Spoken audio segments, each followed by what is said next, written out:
Las 7:30 de la tarde, una hora menos en las Islas Canarias. Sean muy bienvenidos a la red de Acción Abierta, donde aquí estamos obcecados en presentarles la actualidad con valentía y con rigor, que nos parece que es el ADN de esta casa, y en un ambiente general de libertades en el que la gente no viene a contarnos lo que quiere el partido, si es que están en algún partido, sino a contestar con honestidad lo que yo con la misma honestidad les pregunté sobre lo que es noticia hoy. Bueno, hoy es un día complicado, un día un tanto aciago en diferentes cosas, con recrudecimiento bélico, y luego les contaré, pero vamos a empezar de buen humor. Y el buen humor nos lo va a traer la música, porque ya me acompaña aquí don Ramón Torrelledó, el maestro Torrelledó. Muy buenas tardes. Muy buenas tardes, un Y placer. hoy ha venido acompañado de Víctor Jiménez, que es tenor.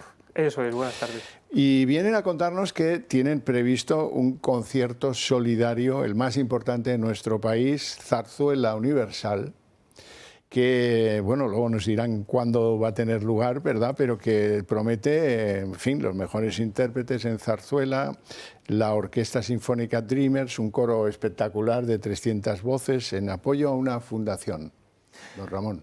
Así es hemos preparado una experiencia, yo diría, casi única con relación a los conciertos de zarzuela que se organizan habituales. Imagínate más de 400 personas subidas al escenario, todas envueltas en un dinamismo musical, todos sabiendo que es efímero, que va a desaparecer, con lo cual eso, quieras o no, te da una energía diferente.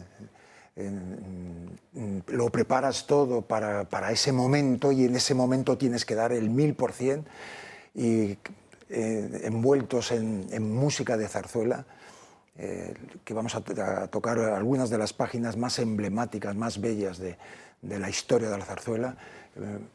Momento único. Ahí quería yo llegar. ¿Qué criterios has seguido para elegir el repertorio y qué le aporta esto al espíritu de Dreamers in White, que ya es la 8ª edición de este concierto solidario? Así es, muy complicado elegir el repertorio porque hay tantas, tan emblemáticas, que ¿cómo seleccionas? Bueno, pues es que pulses donde pulses, esta, claro, y al final te salen 100, te salen 150, sintetizar es una labor, y ahí la hemos hecho. Yo creo que todas las obras que van a escuchar, 14 o 15 piezas de zarzuela, con solistas o con orquesta solo, con coros, con dúos, en fin, y es impresionante, y todas las obras yo creo que conoce la gente y las va a cantar, aunque sea íntimamente o externamente. Víctor, voy contigo. Vamos a ver, segunda vez que participas en el Dreamers White. Segunda vez consecutiva, eso es. ¿Qué significa para ti participar en este proyecto? Pues para mí es un tremendo placer volver a participar con el maestro Ramón Torrelledó, y es absolutamente un honor poder aportar mi granito de arena para galas como estas benéficas, y apoyar a la gente más necesitada, sin ninguna duda. Es un auténtico placer. No hemos hablado, Ramón, de la Fundación Claudia Teclen, que es la beneficiaria de... ¿Qué hace esta fundación? La fundación se dedica a ayudar. Ella misma, Claudia Teclen, es una persona discapacitada con un problema neuronal y de movimiento muscular, etcétera, etcétera. Y ahora bueno, yo estoy metido, soy cultivador dentro de esta fundación, y estamos luchando un poco, ellos principalmente,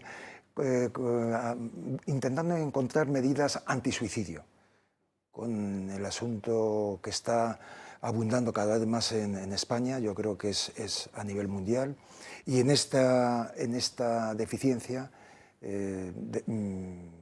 aparece de manera demasiado notable.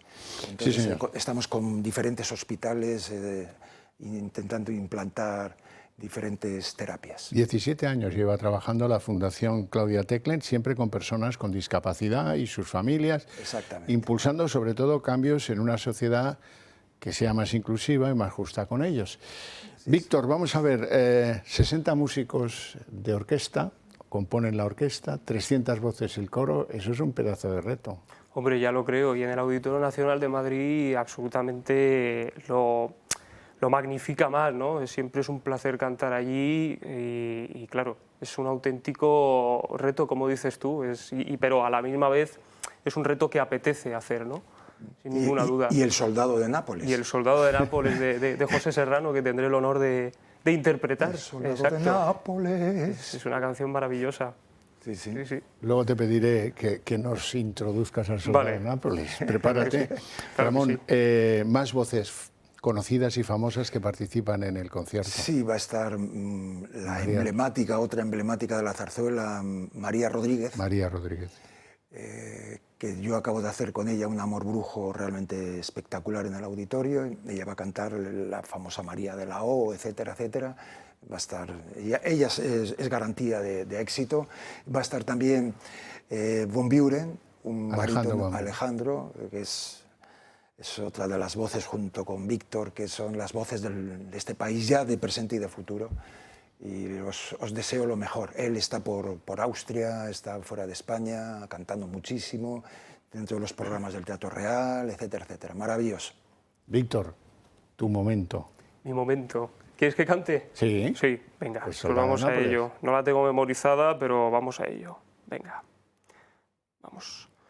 Soldado de Nápoles, que quiso mi suerte, la gloria romántica me lleva a la muerte.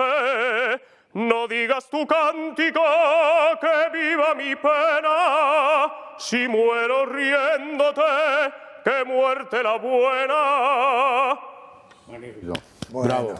Bravo. Víctor. Bueno, eso es un anticipo para ustedes, para los que quieran estar este mes de abril, el sábado día 18. Eso es importante, que sepan la hora, el día, sábado 18, 12 del mediodía, Auditorio Nacional de Música de Madrid, Sala Sinfónica, pues tú ahí es como tu casa, ¿no? Es nuestra casa ya. Además nos reciben muy bien. Las muy entradas, bien. ¿cómo se pueden seguir? Como siempre también nuestra casa, el Corte Inglés, en cualquiera, o bien físicamente o bien a través del teléfono o los métodos, pero el Corte Inglés vende Bueno, todas las entradas. si hay ¿De alguna acuerdo? afonía, ya sabes que puedes contar conmigo. Por favor, será un placer y te esperamos en el concierto que te Eso sí, encanta la pero zarzuela, entre el sabemos. público. Pero Venga. entre el público. Muchas gracias por venir. Os Un deseo placer. lo mejor, mucho éxito. Para ese lo voy a repetir. Sábado día 18 a las 12 del mediodía en el Auditorio Nacional de Música de Madrid, Sala Sinfónica. Sábado 18 de abril. Eso es. Muy bien, pues gracias, insisto. Y ahora me tengo que dedicar a lo que me tengo que dedicar, que hoy viene la cosa recrecida y tiene que ver con la guerra, y eso es un horror, ¿verdad? Bueno, ¿qué les cuento yo de la guerra? Pues les tengo que contar las cosas dolorosas y las esperanzas que podamos tener a partir de esto. Hoy Irán, en respuesta a que machacaran con un bombardeo la cuestión de la instalación de gas más importante del mundo, que está en Irán, hoy ha respondido Irán y ha atacado a un montón de países del Pérsico, ha atacado a Qatar, ha atacado a Arabia Saudí, ha atacado a Dubái, ha atacado a Kuwait, en fin, un ataque masivo a instalaciones petroleras y gasistas, sobre todo a todos los países del Pérsico que poco tienen que ver con el ataque en su día de Estados Unidos al presidente, al líder supremo iraní, Jamenei, que ya conocen todos. Trump hoy se ha desmarcado del ataque israelí a la planta de gas iraní, la más importante del mundo. Dice que Estados Unidos no tenía conocimiento alguno. El presidente estadounidense dice que Israel no bombardeará más esta instalación, South Pars, pero amenaza a Teherán de que si mantiene represalias contra Qatar y otros países pérsicos, va a destruir masivamente la totalidad del yacimiento, desplegando una fuerza y una potencia que jamás se ha visto.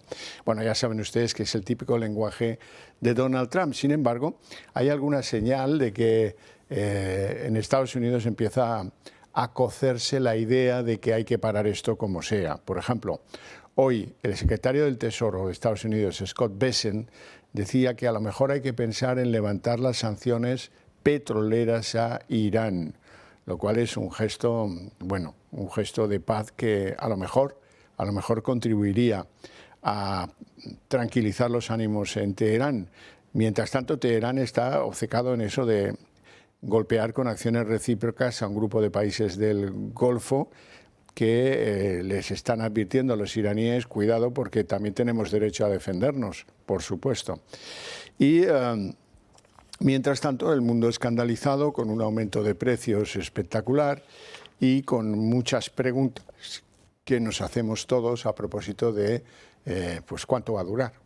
Cuánto va a durar, porque mientras Hormuz esté bloqueado hay muy poco que discutir en términos petroleros, por lo que parece. Hoy, sin embargo, han pasado algunas cosas interesantes que afectarán, espero yo, al futuro del paso de combustibles por el estrecho de Hormuz. De un lado, el secretario general de la OTAN, Mark Rutte, decía que ya es hora de acabar con esta guerra. Rutte da por segura una acción que acabe por desbloquear el paso por el estrecho estratégico. Esto es nuevo y supone un avance porque presagia que la OTAN esté estudiando entrar en juego en el conflicto para garantizar el paso por Hormuz. Nada más que para eso, y está muy bien que lo empiecen a plantear. La segunda cosa nueva, importante, que se ha producido en el día de hoy es que el primer ministro británico, Keir Starmer, que por cierto es laborista, ha oficializado una proclama contra lo que se está produciendo estos días. Una proclama de países como el propio Reino Unido, Francia, Alemania, Países Bajos, Italia o incluso Japón. Todos ellos están de acuerdo en condenar los ataques iraníes a buques desarmados que circulen por el estrecho. Es decir, que en ese grupo hay 5 países europeos. Dicen estos países, 5 europeos y Japón, que no admiten el cierre efectivo del estrecho, exigen a Irán que cesen sus amenazas a instalaciones energéticas de otros países del Golfo e invocando las resoluciones del Consejo de Seguridad de Naciones Unidas, los países firmantes de este manifiesto afirman que están dispuestos a contribuir a un esfuerzo que facilite un paso seguro por el estrecho de Hormuz que permita reducir los precios internacionales de la energía. Hay que decir también que del lado iraní, aunque esto es pues menos confiable, por decirlo de algún modo, hay un grupo de parlamentarios en Irán que están estudiando proponer seriamente que esto se resuelva con el pago de unas tasas a los barcos que circulen a través del estrecho de Hormuz.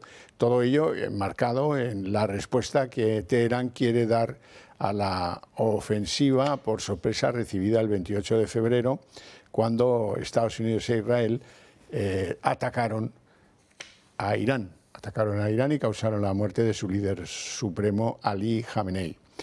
Bueno, pues hasta aquí las noticias desagradables que tienen que ver con el problema que tenemos, que es espectacular, y vamos a hablar un poquito de Venezuela, porque en Venezuela la presidenta encargada, Delcy Rodríguez, ha nombrado hoy a 7 ministros, 7, después de haber destituido al Padrino López. El Padrino López era uno de los personajes más odiados de la dictadura en Venezuela.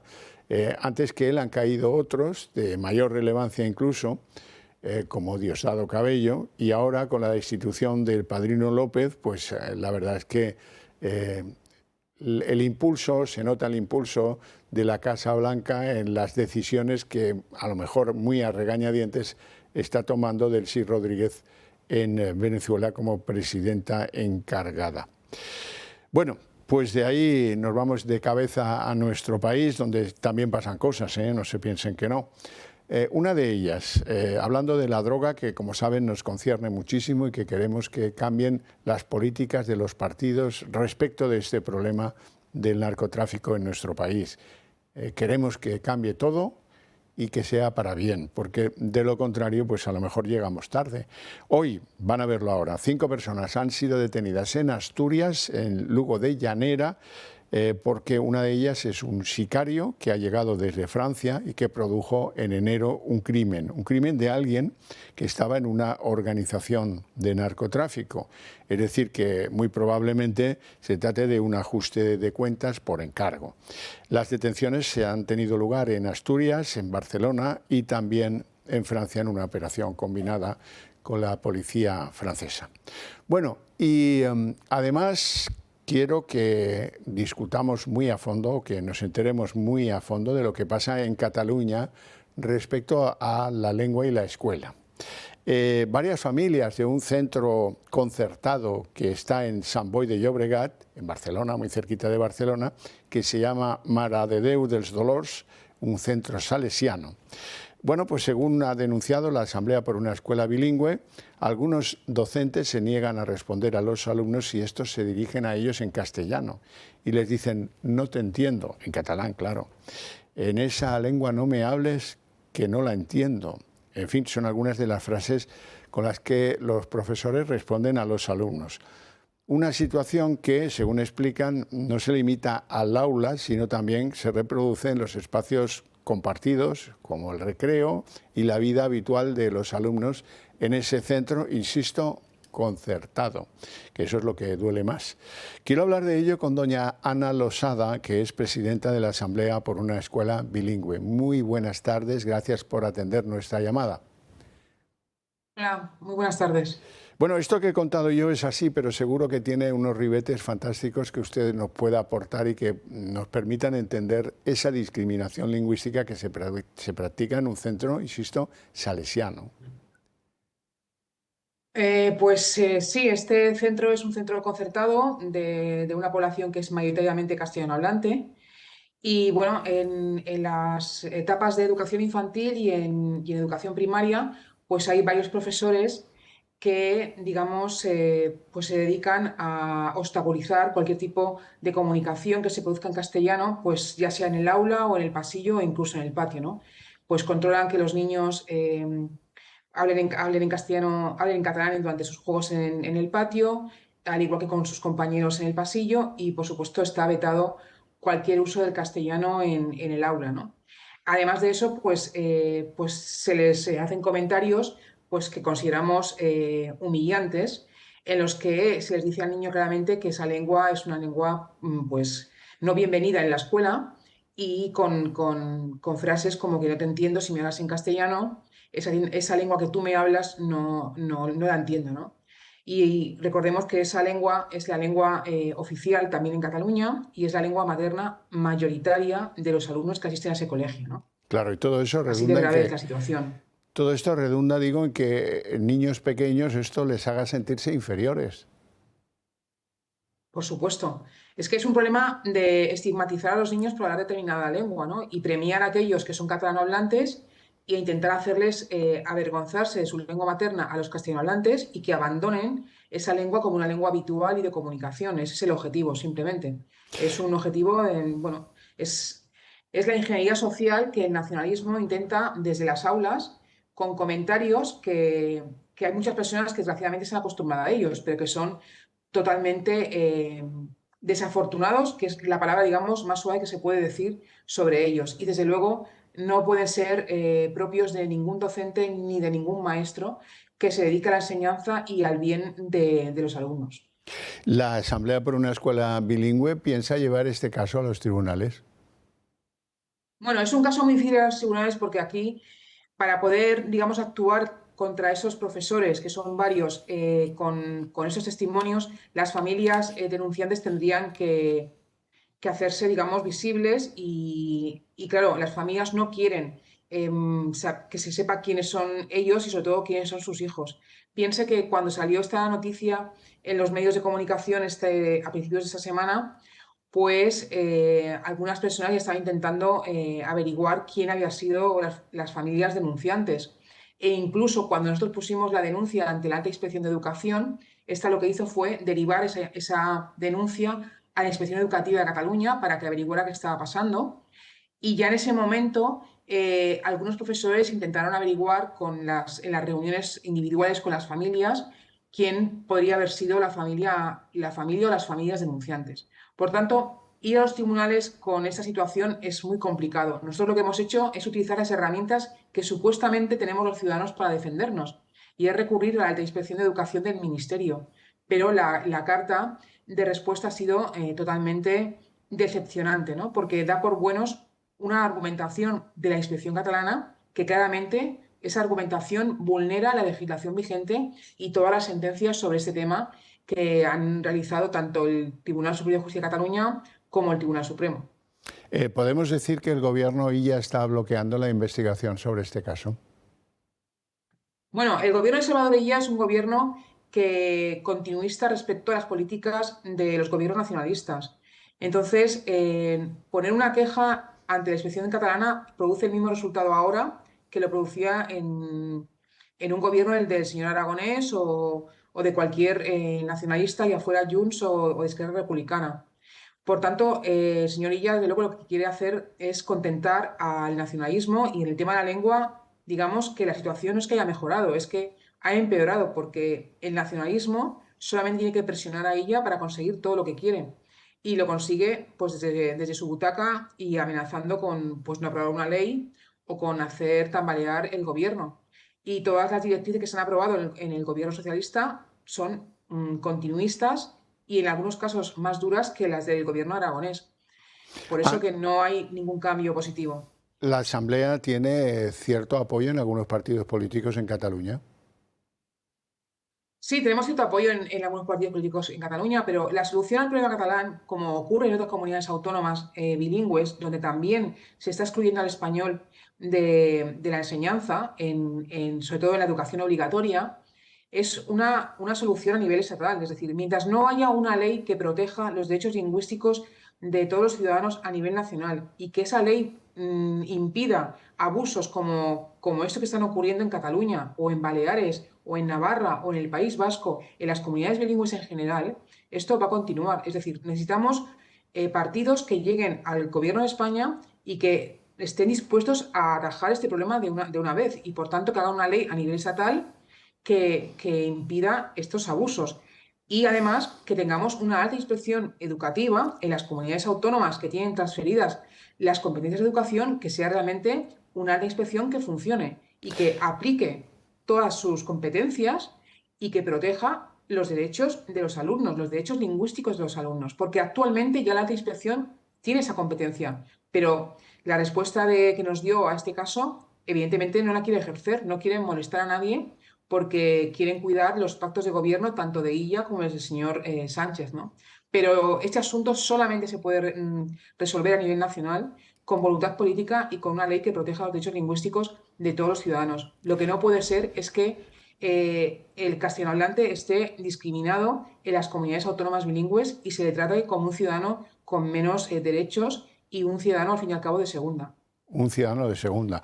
Usted hacía referencia a que los padres de esos niños que han sido humillados en la escuela, pues tengan temor a significarse en la denuncia, a significarse sobre este abuso que sufren sus hijos.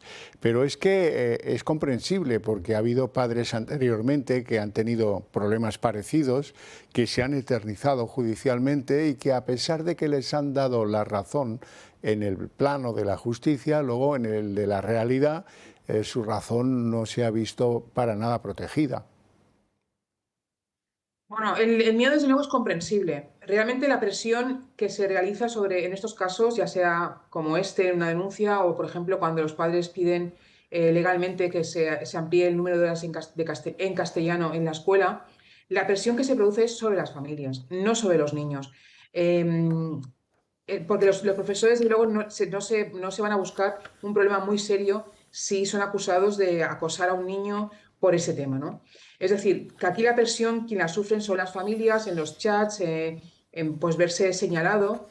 El miedo es comprensible, pero también es verdad que con miedo no vamos a avanzar nunca, y que las familias que protestamos, levantamos la mano, al final estamos mejor, nuestros hijos están más seguros y más protegidos, porque saben que esos padres no se callan y que van a protestar y se van a quejar y van a recurrir a aquellas instancias que sean necesarias para defender los derechos de sus hijos.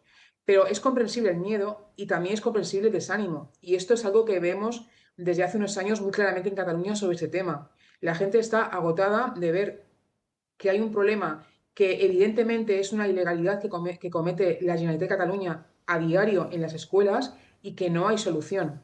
Y también ver que algunos partidos llegan al poder en otras comunidades autónomas y que esos cambios allí no se producen. Por tanto, no hay esperanza de que eso pudiera ocurrir a nivel estatal, ¿no? El desánimo y la falta de apoyo institucional, desde luego, no ayudan a que esas familias rompan con el miedo y denuncien y protesten, porque muchas veces una protesta en una reunión de padres o en una reunión individual con el tutor puede conseguir grandes resultados, pero si no se atreve ni siquiera a este paso, difícilmente podemos cambiar las cosas.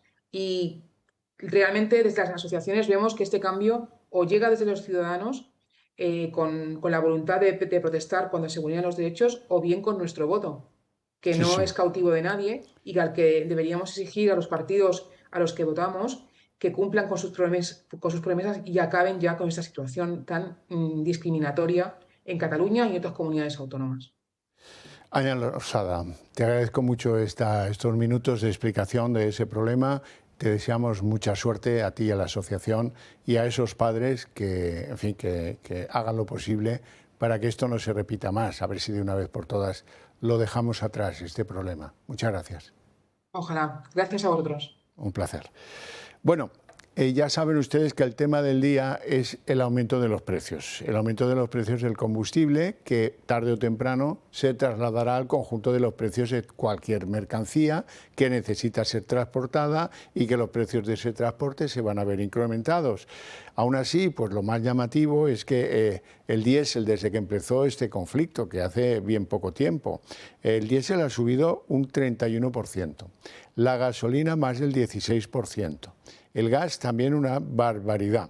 Y todo eso en un país, el nuestro, que dice que tiene el aporte de las energías renovables, con lo cual pues gastamos menos gas que otros y bueno, pues estamos esperando el paquete de medidas que conoceremos mañana del gobierno de Pedro Sánchez, en el que pues me temo que no van a ser medidas de carácter universal. Esto es que se beneficie el conjunto de la ciudadanía que usa, que pone gasolina en la gasolinera y que la necesita, y de las empresas y de todo el mundo que, en fin, que espera una rebaja de esa fiscalidad que tienen tan exagerada los combustibles en España, del orden del 50%, en algunos casos incluso más.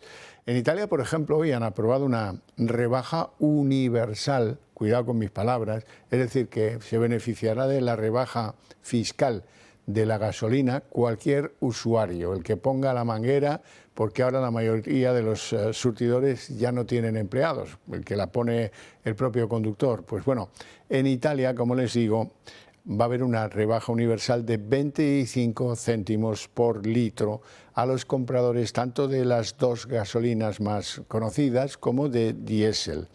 También habrá rebajas, aunque más pequeñas, para los que usen gas licuado. Hay muchos coches ya que usan gas licuado. En el caso italiano, la rebaja será de 12 céntimos. La guerra en Irán ha disparado por completo los precios del petróleo y del gas natural. En España, la gasolina ya está a 1,709 euros por litro, mientras que el diésel se paga a 1,837 euros. Es decir, que desde que comenzaron los bombardeos, la gasolina vale un 16% más y el diésel un 31% más. Amenaza además con superar los 2 euros en un tercio de las gasolineras. El ataque de Estados Unidos e Israel al mayor campo de gas del mundo ha aumentado aún más la tensión en los mercados y ha provocado considerables subidas en el precio del barril de Brent, que se ha disparado más del 10% y ha rozado ya los $120. Un escenario que vuelve a situar la energía en el centro de preocupación económica de las familias. Sin embargo, el Ejecutivo de Sánchez no ha sido capaz aún de aprobar medidas que ayuden a mitigar el impacto en los hogares. Un amparo que sí brindan otros países europeos. Meloni, por ejemplo, ha reaccionado mucho antes que Pedro Sánchez ante la crisis. La primera ministra italiana ha aprobado una larga batería de medidas. Los italianos tendrán que pagar 25 céntimos menos por litro de combustible y los transportistas contarán con desgravaciones fiscales. Pero no solo Italia, Francia, Alemania y Reino Unido son otros de los países que, a diferencia de España, han aprobado medidas para que el impacto de la crisis sea menor para las familias. Dice Pedro Sánchez estar centrado en lo urgente y lo importante para justificar el retraso en la aprobación de los presupuestos. Sin embargo, el presidente está de nuevo a la cola de Europa en cuanto a ayudar a España se refiere. Las medidas que aprobará el Ejecutivo son un misterio, aunque ya han descartado que vayan a aplicar una rebaja general en los precios de los carburantes, como hicieron al inicio de la guerra en Ucrania. Nos vamos a ir a publicidad, pero antes permítanme que les recuerde la conveniencia mutua de que nos apoyen, de que a través del Club de Amigos del Toro Televisión sintamos su apoyo. Somos su correa de transmisión, la que va a trasladar esas ideas que compartimos con mayor velocidad a lo que podrían aplicar pues, cada particular por su cuenta. Si han llegado a esa conclusión, apóyennos.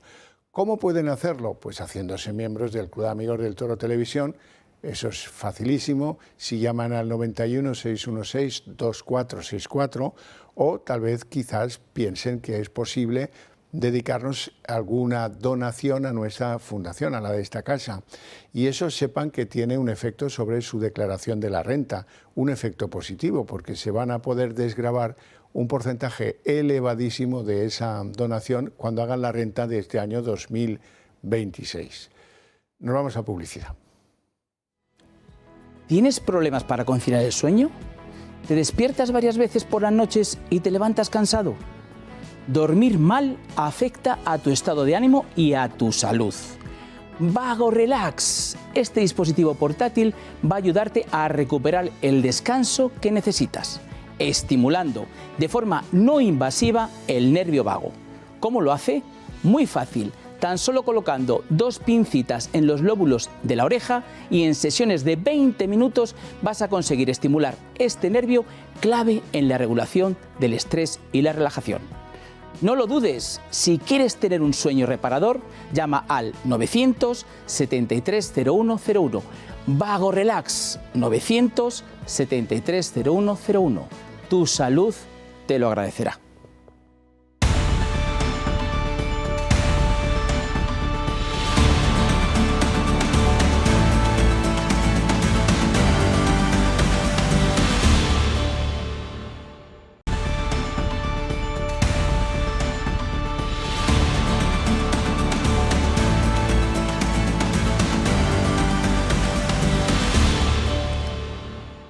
Las 8:05 jóvenes minutos, momento en el que abrimos nuestra mesa de análisis político, y yo les tengo que presentar a nuestros invitados hoy. Doña Ana Cuartero, muy buenas tardes. Muy buenas tardes. Diputada de Vox en la Asamblea de Madrid. Ahí estoy. Ahora iremos al planchado, que hoy tenemos mucha plancha. Don José Ramón Fernández, muy buenas tardes. Muy buenas tardes. Analista político, escritor, en fin. Bueno, ya le conocen todos porque yo creo que eres de las personas que participan en todos los programas de la casa. Yo soy un chico fácil, me llaman voy. Pero encantado además, bueno, o sea, que quede claro. Ana Cuartero viene de un pleno en el que quiere que conozcan ustedes una iniciativa de Vox. Pues sí, porque realmente hemos llevado una iniciativa que yo creo que es muy importante, no para nosotros, sino para todos los españoles y sobre todo para aquellos que quieren comprar una casa en Madrid, ¿no? Yo creo que estamos hartos de ver que las casas en las que antes podíamos vivir y formar nuestras familias ahora acaban siempre en manos extranjeras, ¿no? Tenemos grandísimos tenedores de vivienda, tenemos fondos de inversión comprándose las casas a las que ya no pueden acceder los jóvenes para desarrollar su proyecto vital. Entonces, ¿qué es lo que hemos llevado a la Asamblea de Madrid? Pues hemos llevado una propuesta para que haya una fiscalidad diferenciada. De manera que los españoles, cuando accedan a su primera vivienda, estén libres de un impuesto que sí paguen, sin embargo, aquellos extranjeros que vengan a España y puedan comprar una casa. Porque ellos no han colaborado con el desarrollo de nuestras ciudades, no han colaborado con el desarrollo de nuestros servicios públicos ni con el transporte. Por lo tanto, cuando llegan y compran esa primera vivienda deben de colaborar. Y además todo lo que recaudemos con ese impuesto debe de ir destinado a promover la vivienda para los españoles. Es decir, tenemos que empezar a tener impuestos que una vez que se recaudan automáticamente reviertan de verdad y tengamos claro que se revierten en políticas necesarias. Por supuesto, está escandalizado todo el pleno, siempre traemos cosas ilegales. Bueno, yo creo que estamos cansados los españoles de ver auténticas barbaridades que se nos venden como legales. Vemos indultos, vemos permutas de penas, vemos de todo y resulta que lo ilegal y por lo que todo el mundo se rasga las vestiduras es porque en Vox digamos que hay que gravar la vivienda cuando acaba en manos extranjeras y, sin embargo, hay que facilitar el acceso a la vivienda para los jóvenes españoles. Nosotros estamos muy orgullosos de esta medida. Ahora mismo está Isabel explicándola con Carlos Quero a los jóvenes porque entendemos que es lo que necesitan las familias españolas. Bueno, Vamos entonces a la plancha. Vamos a la plancha. Hoy hay un informe muy relevante que acaba de levantar acta de lo que ha pasado ahí, que ha sido un descontrol absoluto, brutal, y una falta de respeto para las familias de las víctimas les hablo del accidente ferroviario de Adamuz. La empresa subcontratada que se encargó de la soldadura, ya saben que la soldadura probablemente acabe siendo, si no el elemento central que causó la tragedia, uno colateral bastante importante. Se habla de que el raíl no estaba renovado o que la soldadura se hizo mal.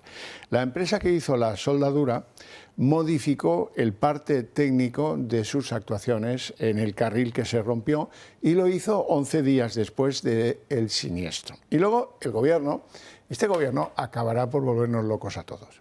¿Por qué? Porque como el que da una gracia, a las víctimas del accidente ferroviario de Adamuz, les vamos a considerar muertos en accidente laboral, como a los de la Dana. Pero oiga, vamos a ver, si esto ocurrió un domingo, ¿cómo van a ser un accidente laboral? Esto domingo 18 de enero. Si alguien tiene dudas, que lo consulte y lo verá. Vamos a ver qué es esta chapuza monumental en manos de Adif y en manos del ministro Óscar Puente, naturalmente. 11 días después del trágico accidente de Adamuz, la empresa que supervisó la soldadura modificó el parte de revisión del carril roto, que según la investigación se habría roto la noche anterior al siniestro. El documento emitido el 29 de enero por Ayesa Ingeniería y Arquitectura es una de las incongruencias señaladas por la CIAF, la Comisión de Investigación de Accidentes Ferroviarios. Curiosamente, la modificación coincide con la comparecencia del ministro Óscar Puente en el Senado, donde se negó a mostrar los papeles sobre la soldadura. No entiendo la obsesión porque sea la soldadura o sea el carril. Yo no tengo ninguna. Ustedes parece que en función de lo que sea ya tienen claras cuáles son las responsabilidades políticas. Pues enhorabuena. ¿Qué cambió el inspector de soldaduras de Ayesa en el parte? Según la empresa, un error en las anotaciones del soldador, que colocó los datos en celdas equivocadas, y el estado del carril pasa de nuevo a usado. Es decir, el caso exacto del carril roto de Adamuz. A simple vista parece un error documental, pero genera dudas sobre la fiabilidad del parte, porque si se modificó la ubicación de los datos, también podría estar mal la información sobre los kits utilizados y la técnica aplicada en la soldadura, que quizá no fue la adecuada y pudo haber contribuido a la rotura del carril. A esto se suman otros hechos que aumentan la controversia. El robo de pruebas esenciales del accidente por parte de los trabajadores de Adif, que la vía ya estuviera rota desde el día anterior, o la decisión de Óscar Puente de que no habrá más información técnica sobre el estado de las vías hasta 2030. Mientras tanto, llega una noticia positiva para los afectados. La ministra de Hacienda ha anunciado que el accidente será considerado un accidente laboral, lo que permitirá mejorar las prestaciones y ayudas para las personas perjudicadas. Esto implica prestaciones más elevadas para los heridos, pensiones de incapacidad permanente, viudedad y orfandad también mayores. ¿Y qué tal si por una vez hicierais las cosas bien y dijerais que son víctimas de un accidente causado por terceros y que habilitarais ese concepto en lugar de utilizar uno de la manera más chunga que se me ocurre? Fernández. A mí me da la sensación de que están planificando lo que la historia va a opinar del accidente. Un accidente laboral, como si el tren se hubiera despeñado por una escalera que estaba utilizando el señor Pintor. Mire, no nos tome por idiotas. Vamos a ver, si lo que usted quiere realmente es compensar económicamente a todos los damnificados, hágalo. Hágalo. Se puede hacer de manera unilateral por parte del gobierno o bien el juez que tome una decisión cuando se presente esto y se diga queremos una indemnización de tales características. Hay miles de mecanismos habituales. Es decir, lo que estáis planteando es que en el futuro se diga que este ha sido un accidente laboral o qué. Esto por un lado. Y por el otro, yo no tengo experiencia empresarial, pero sí la tengo en la administración, 42 años. Mire usted, cuando se hace un informe, ese informe no se toca, ese informe permanece. Y lo que haces es una modificación ex post para aclarar situaciones de duda o errores formales cometidos. Y aparecen los dos documentos, pero no se rehacen para que luego eventualmente el análisis de los datos pueda decir con claridad qué es exactamente lo que ha ocurrido. No me cambie usted lo que ha ocurrido, modifíquelo a posteriori y deje ambos, para que eventualmente el juez pueda estudiarlos y tomar una decisión. Esto es una chapuza infecta. y además otro sí, como se suele decir en el lenguaje judicial, ¿qué custodia se lleva a cabo de los documentos clave de este accidente? ¿Adif que les autoriza que cambien o que le pongan típex al informe que hizo la sociedad subcontratada? Aquí siempre el problema va a ir a parar a alguna subcontratada, eso es cierto. Eso es cierto. El otro día pasó con este retraso que hubo aquí porque un operario cortó 6 cables de fibra y dejó sin uno de los elementos clave, que es la información a los conductores de los convoys de alta velocidad. También alguien se encargó de exponer que es una subcontratada. Bueno, pues el que contrata a las subcontratadas a lo mejor tiene una responsabilidad. Exactamente, lo que estabas diciendo. Doña Ana. Bueno, yo fíjate que voy a discrepar un poco de lo que dice José Ramón. Yo creo que detrás de esta catalogación como accidente laboral lo que hay es una intención de desviar parte de lo que son las indemnizaciones a las mutuas de riesgos laborales e incluso a las empresas. Es decir, yo me parece bien que, vamos, me parece bien o me parece mal, o sea, pues eso, o sea, lo primero es que es una mentira. Esto no es esto será un accidente laboral para el que esté en itinere, es decir, para que aquel que estuviera en el tren con destino a su trabajo. No hace falta que lo diga la señora ministra que es un accidente laboral. Efectivamente, los accidentes en itinere todos sabemos que están considerados como accidentes laborales. Por lo tanto, el extender eso a todos, incluso a los no trabajadores. Es decir, ¿qué es lo que nos está intentando decir la ministra? Desde mi punto de vista, lo que nos está intentando decir es que todo el coste de las indemnizaciones que le pueda colocar a las mutuas de riesgos laborales, a la Seguridad Social o a las empresas directamente, o les haga a los autónomos fastidiarse un poquito y te vas a quedar tú con una indemnización menor, pues lo van a hacer. Esto es tan miserable como cualquier otra medida del Gobierno. Ellos quieren recaudar mucho y gastar poco. Por lo tanto, a mí me parece una maniobra que además cuando es la ministra de Hacienda la que lo dice, me parece que han hecho sus cuentas, han decidido cuánto se quieren gastar y para que no protestes tanto, pues a todos aquellos que efectivamente estén en itinere puedan demostrar que es un accidente laboral, porque si no creo que los sindicatos deberían de ser los primeros que protestasen. Es decir, si el accidente laboral ahora ya lo determina el Gobierno, ¿qué tipo de coberturas a los trabajadores estamos defendiendo, ¿no? Cuando es el Gobierno el que decide lo que es. Y luego, con respecto al tema de la soldadura, yo creo que hay una cosa que está clara. Primero, que ya lo hablamos aquí, este tema, y no sé si recordáis que Óscar Puente dijo, no, es que dicen que la soldadura se ha hecho mal, pero eso es un error, se ha hecho bien. Y eso lo dijo entre que conocieron, entiendo, en el Ministerio ese informe que decía que se había soldado como 2 tramos de vías de la misma antigüedad, cuando la realidad es que eran de distinta antigüedad. Y lo más probable es que después de esas declaraciones del ministro sea cuando se haya cambiado. Pero hay una forma muy sencilla. Tenemos material para hacer un análisis, porque los metales y las soldaduras de metal, yo he hecho radiografías de soldaduras de metal para ver si tienen poros, para ver si no tienen poros, se analiza el material al ver qué tipo de acero es. Porque lo importante de aquí es saber con qué tipo de acero se soldó, porque si se soldó con el acero como para 2 vías nuevas, es un acero excesivamente resistente que provoca fragilidad y rotura en la soldadura. Entonces, si se han llevado las pruebas y ya no queda material de la soldadura, puede haber indicios claros de que efectivamente se han querido borrar pruebas. Y eso es lo que hay que investigar. A mí ya me da exactamente igual si es un operario que se equivocó o que no se ha equivocado. Yo quiero pruebas, quiero una probeta del material de la soldadura que sea analizada por un laboratorio metalúrgico independiente y que nos digan a todos efectivamente, con pruebas reales, con qué material se soldó. Y si ese material ha desaparecido al 100%, creo que va a haber que hacer una investigación bastante seria del asunto. Y como lo de los trenes del 11M, aproximadamente. Aproximadamente. Todos tenemos recuerdos, en fin. ¿Qué recuerdos más horrorosos? Bueno, vamos con los presupuestos. Le preguntan a Sánchez hoy otra vez, oiga, es que a usted no le preocupa esto de no presentar presupuestos y no aclara nada. Dice que él está en lo importante, que lo importante ahora es atender a las necesidades que suscita la guerra, o llámese como quiera, el problema en el Golfo Pérsico. Y que el tema de los presupuestos pues ya se verá. Lo que ha manifestado que es su honda preocupación es no dar pasos atrás en las políticas verdes que marcaba la Agenda 2030. Esto sí que es lo que le preocupa al presidente de su gobierno. Vamos a trabajar, por supuesto, en los presupuestos, pero insisto, el Gobierno de España, como la política, como la vida en general, no se rige de manera ni leal por los planes que pueda tener uno. Nadie preveía esta guerra en Irán, nadie la preveía. Yo desde luego no la preveía. ¿Usted la preveía? Seguro que no. Pues evidentemente la Administración, en este caso el Gobierno de España, sin olvidar lo importante, tiene que estar en lo urgente. Y lo urgente ahora mismo es esto.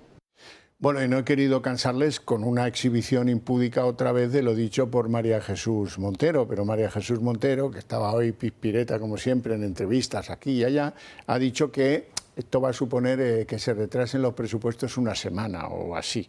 Nadie sabe cuándo se van a presentar esos presupuestos dichosos y mucho menos pues lo vamos a saber nosotros. Así es que paso de que puedan escuchar de nuevo a María Jesús Montero en el día de hoy. Feijóo, ¿qué es lo que ha dicho Feijóo? Pues que este gobierno está completamente zombie. Este gobierno es un zombie político que se ha instalado en nuestro país y que no aprueba leyes, no aprueba presupuestos, no tiene una política de defensa que pueda llevar al Parlamento porque ni siquiera sus socios están de acuerdo con ella, no tiene una política exterior y por eso no quiere llevar el acuerdo de Gibraltar para que sea votado en el Congreso de los Diputados. En España no hay un gobierno que gobierne, hay un gobierno que ocupa el gobierno.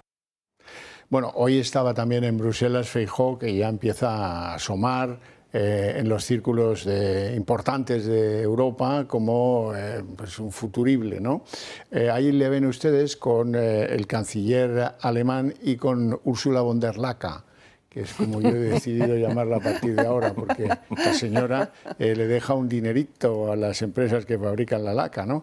Bueno, un postureo, porque esta señora, Ursula von der Leyen, o Leyen es en alemán, debiera ser, era la protectora, amiga, oficial, admiradora, rendida de Pedro Sánchez. Solo le faltaba el gesto genuflexo de José Luis López Vázquez, una admiradora.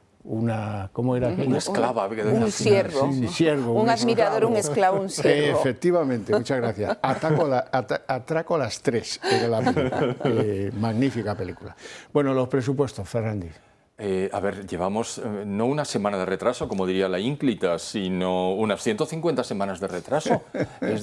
Yo todavía recuerdo las palabras de Malena o Magdalena Álvarez refiriéndose al plan del gobierno para Galicia. No las repetiré porque creo que mucha gente se acuerda, pero el epíteto basuriento que utilizó podría ser utilizado ahora también para este mismo gobierno con sus presupuestos. Y por favor, yo creí que el único que era monotarea era el señor Rajoy. No, yo tengo que resolver los problemas que ha dejado el señor Rodríguez Zapatero y no me puedo ocupar de la legislación. Me voy a ocupar solo de la economía. Ahora llega Sánchez y se nos pone rajoyano. Dice, no, aquí lo importante es la urgencia de la guerra, porque usted preveía la guerra, yo no la preveía. Usted tampoco, ¿verdad? Está en muy baja forma. Estaba más suelto antes. Algo le afecta profundamente. Hombre, ha perdido el apoyo de Ursula von der Leyen. Eso tiene que doler. Fíjate, esas declaraciones de yo no preveía la guerra, ¿usted preveía la guerra? Seguro que usted no preveía la guerra. Bueno, pues mira, que un periodista no preveía la guerra, pues tampoco se dedica a ello, ¿no? No tiene por qué. O sea, un periodista internacional, reportero de guerra, bueno, pues es bastante probable que si les preguntas, te dijera, hombre, entraba dentro de todas las cábalas que pudiera saltar un conflicto bélico, a lo mejor no exactamente en Irán, pero sí en Oriente Medio. Yo creo que no hay que ser un gran analista político ni un gran experto en geoestrategia para saber que es una zona del mundo conflictiva, por lo menos. Pensar con la cantidad de problemas que ha habido en Irán, con las ganas que le tiene Israel, pero lo importante es que estas declaraciones las hace nuestro presidente de gobierno. Señor presidente, si usted no esperaba en ningún caso la guerra, yo creo que está usted mostrando una absoluta incapacidad de que le informen los expertos correspondientes sobre cómo va el mundo. O sea, yo creo que es que este señor ha perdido completamente la cabeza. Y yo quería comentar un poco lo que habías hablado, que decía, no, lo importante es que la agenda verde no retroceda. Es que ayer Sarah Axen, hablando del conflicto en el estrecho de Hormuz, dice, el viento y el sol no están varados en el estrecho de Hormuz. No, no, señora Axen, claro que no están varados. Lo que pasa es que si lo que pretende decir el que el sistema eléctrico español puede vivir del viento y del sol, han demostrado que no.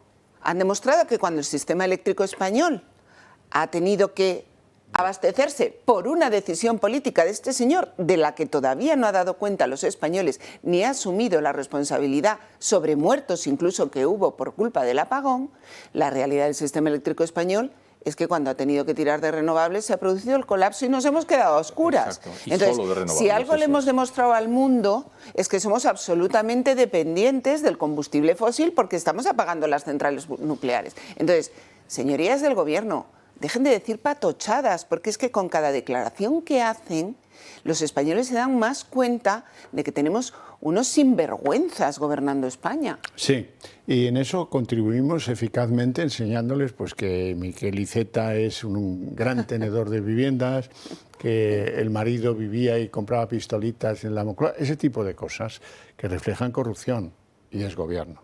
Bueno, desgobierno hay en todos lados, ¿eh? El Partido Popular. El Partido Popular ha decidido aplazar la celebración de los 30 años de la victoria de José María Aznar, que le convirtió en presidente, porque dicen que no es el momento. Es decir, porque temen que les digan, ¿veis cómo sois un partido belicista, que estabais en la guerra, veis cómo tal y veis cómo cual? Y la pregunta que yo me hago es si se puede ser más flojera ante esa hipótesis y decidir postergar la celebración para otro momento. ¿Pero de qué me estamos hablando? Pero si la victoria fue un 3 de marzo y estamos a 19, ¿pero qué postergar? Han pasado 16 días ya, ¿de qué me está usted hablando? Ahora conocemos el porqué. Claro, esa es la razón. La victoria de Aznar del 96 fue el día 3 de marzo, caray. Sí, sí. Bueno, nos vamos a ir a publicidad, 2 minutos tan solo y luego continuamos con la plancha.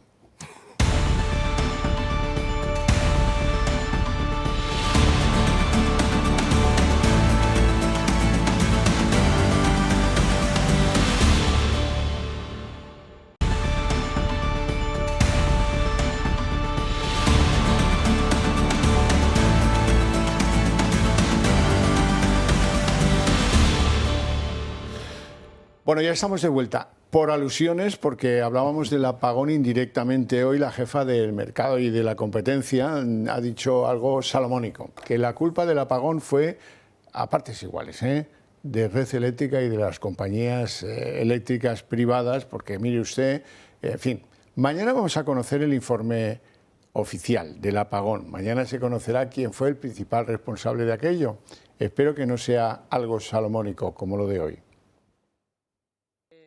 La CNMC, la Comisión Nacional de los Mercados y la Competencia, ha publicado un informe sobre el apagón. Una vez más, y como todos los documentos que han salido hasta ahora, no se señalan culpables, pero sí deja clara una cosa, que podría haberse evitado, porque en el momento del incidente el sistema disponía de herramientas y mecanismos para garantizar el suministro. Este informe se ha conocido casualmente 24 horas antes de que la Asociación Europea de Operadores de Red publique su informe definitivo, en el que se espera que se señale concretamente a los responsables últimos del apagón eléctrico. Aunque la CNMC no da nombres, pide más coordinación entre operadores. Presiona a Red Eléctrica recordando que la garantía del suministro es la prioridad y que para ello deben revisar de forma rigurosa el sistema. Y recomienda además que los análisis realizados para calcular las reservas sean más claros y accesibles. Y por último, la CNMC sentencia que la información debe ser completamente comprensible para todos los actores, aunque la responsabilidad final sobre la seguridad del sistema sigue recayendo en Red Eléctrica. Cuando habla de transparencia, la CNMC también arremete contra las empresas eléctricas, porque dice que debe ser mutua. En este caso, vuelve a salir a la luz la posibilidad de que las compañías no estuvieran al servicio el 28 de abril, como Red Eléctrica habría solicitado, poniéndolas también en entredicho. Y yo lo que me pregunto es cuánto nos cuesta a los españoles la Comisión de Mercados y de Competencia, porque eso creo que nos lo podíamos ahorrar. Como tantísimos otros organismos que por lo demás han sido invadidos por el Partido Socialista Obrero Español y como consecuencia de eso son inútiles a los efectos de su creación original. Es decir, sobran y además los que están, que son todos todavía y cada vez habrá más, están siendo utilizados por el gobierno. Eso por un lado. Y por otro, lo que dice no es cierto. El responsable último es el que exige que se maximice la participación de la eólica y la solar con independencia de que ello lleve asociado la inestabilidad del sistema. Claro que el sistema tiene medios, pero la utilización concreta del sistema en ese momento había deliberadamente puesto de lado aquello que nos puede salvar, que es los sistemas de generación eléctrica que tienen inercia. ¿Qué es esto, señor ingeniero? Por favor. Bueno, yo la verdad es que aparte de efectivamente lo que ya se ha hablado, ¿no?, de esos sistemas que permiten la estabilización de la red, como es la energía nuclear, sistemas con una gran inercia, lo que hacen es evitar que se produzca esto. Pero yo creo que aquí hay una cosa muy importante y que también tienen que saber los telespectadores. El mercado de la energía eléctrica en España es un mercado regulado.